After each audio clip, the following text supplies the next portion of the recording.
architects doing the work for him. But you see his ingenious, his concepts, the nature-defying aspects of every one of them, and the triumph over nature in each and every one of them, but it's different architects. Right. So And no blueprints for everything. he is the We haven't found them. commonality. He is he's just, I mean, think of how he handled the situation with Octavian. You know, a brilliant mind. Sick mind, but brilliant.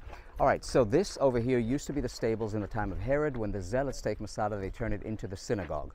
On the last night of the events of Masada, once the Romans have broken through the walls, Eleazar ben Yair, the guy who was the leader of the rebels up here, figures out what he thinks is going to happen, what is going on, and he gives an order for the men to meet him in the synagogue, and that's where he gives them a speech where he tells them how he sees the situation, how he sees that situation ending, what options are available to them, and which option he thinks they should choose. So this, we're going to discuss it in the shade in a few minutes, but this is where that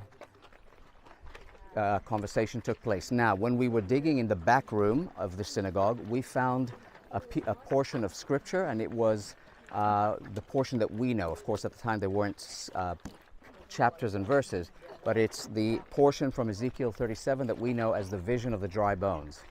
And it was amazing that when they dig here in the 1960s, after 2,000 years, you know, Masada fell, Israel was dispersed, and the Gentile literally brought down to piles of bones during the Second World War, and then becomes an independent state, and the first thing they find... It's fine.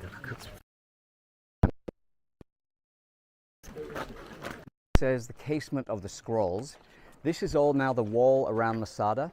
Herod wants it to look very thick and impregnable, so there's an inner wall, an outer wall, and a ceiling on top, but it's a fake broad wall. It's not like the one that Hezekiah built, where he knew it's not a matter of if the Assyrians come, it's only a matter of when, so he didn't mess around. He built it very thick.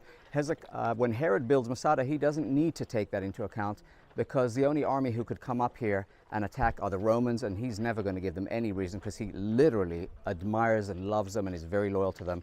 But he likes the look of very impregnable walls, so he builds them hollow on the inside. That does become a problem for the rebels. We'll see in a moment how they try to deal with that.